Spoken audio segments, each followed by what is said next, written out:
Hello everyone, and I'm just going to show you a little quick segment that I'm going to be starting now. It's going to be called Aquarium Problems and How to Solve Them. As you can see in this tank, I have a little problem here. It's called hair algae. I've got a lot of it going on the base right there, on all over the sand. Right here. It's flowing pretty good, as you can see, and it's pretty tall. Let me give you a little close-up right there. Yeah, it's pretty bad. Also on the back right there, as you can see on the overflow, it's getting pretty bad as well. Now the rock isn't really getting it as much. Not sure why, but probably because of all the little crabs that are doing their jobs. But it's getting a little bit right there, and mostly on the sand bed. Now I'm gonna be showing you now the problem, and I'm gonna start doing a little segment here where I'm gonna solve the problem by doing a few different things which I'm gonna show you. So stay tuned and let's see how to solve this hair algae problem, and hopefully in the future I have other problems to show you and how to solve them. But this one should be easy, and we'll go from there.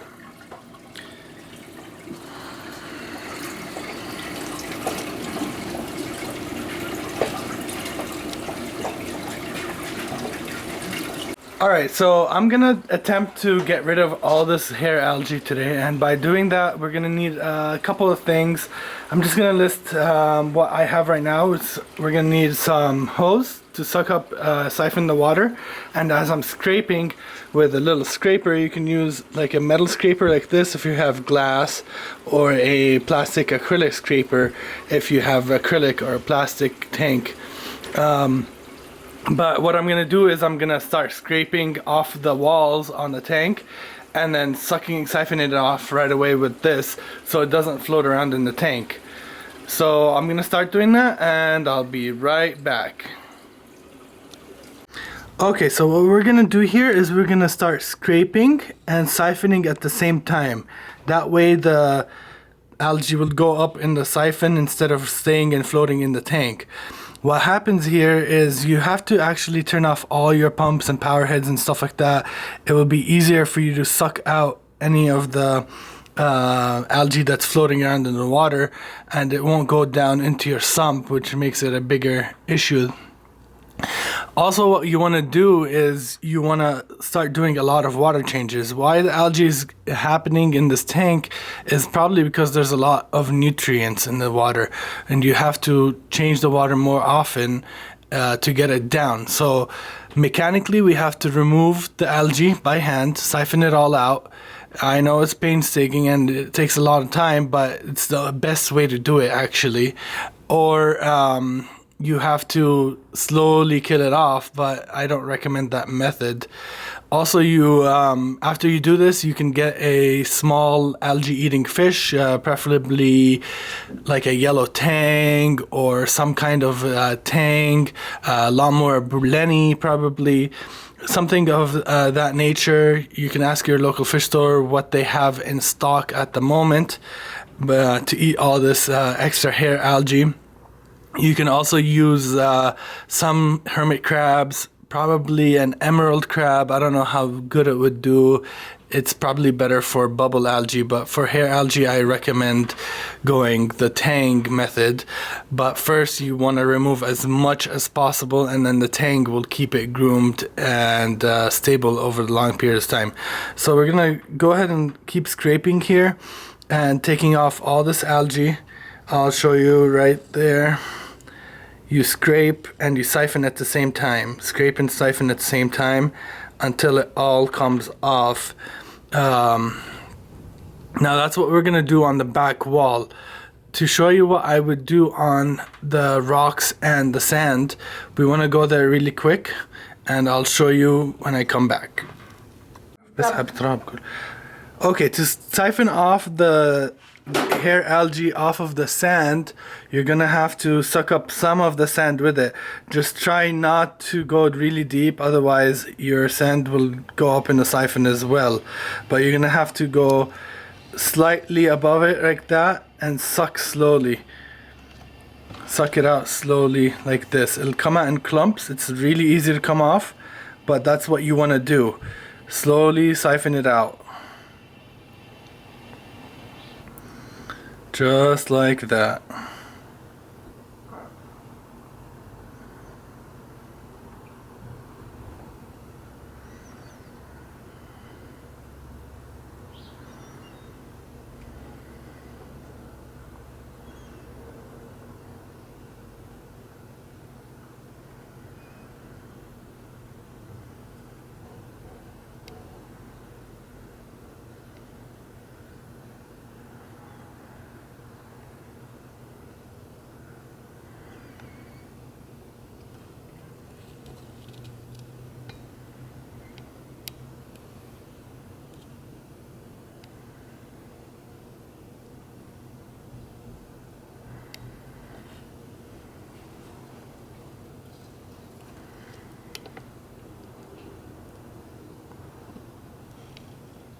Okay, and I'll be back to show you how to clean up all the pumps and stuff in a bit.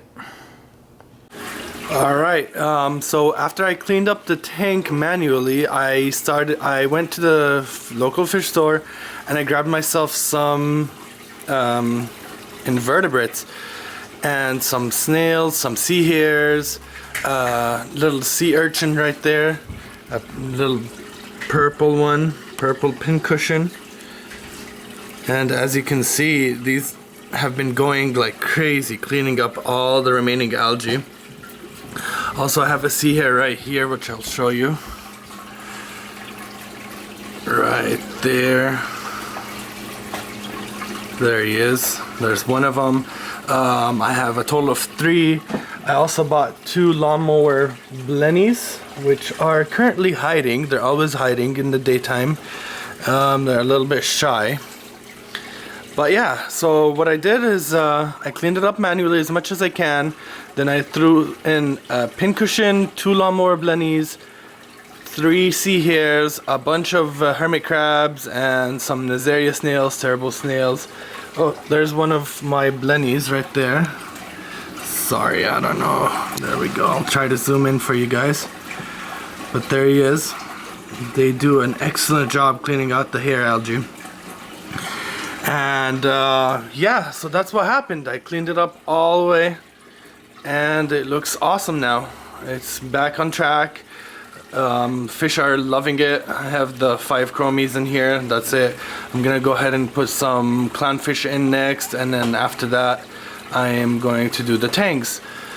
But that's how you do it, guys. If you have a hair algae problem, clean up your tank manually. Control the food intake for the fish, because that creates a nuisance algae waste as well from the fish. You want to control your phosphates as much as possible. Oh yeah, I forgot to tell you guys, I am running, I put 5 bags of the ChemiPure Elites right there, and I'm running those right next, right in my sump on the return side, where it where I have the bubble trap. I put them all in there. I have a 2-inch wide bubble trap, so the bags were able to fit in really nice. Other than that, I really didn't do anything much. Changed the water a couple times, and that's about it. If you guys have any questions, please leave comments down below. I'll help answer as much questions as possible. Have some experience with this now, and let me know how you like this video. If you want any more videos similar to this, questions about maybe a power outage or something, how to deal with something like that. As a matter of fact, I just had a power outage. Actually, sorry, my main pump went out, and I had to put the heaters up in the tank, the display tank, and I haven't really taken it down back yet to the sump, which I will do. But the algae is under control and the tank is looking great. Can't wait to put some corals in it. I'm going to be putting the LEDs on top as well. Alright guys, hope you enjoyed the video. Have a great day and happy reefing.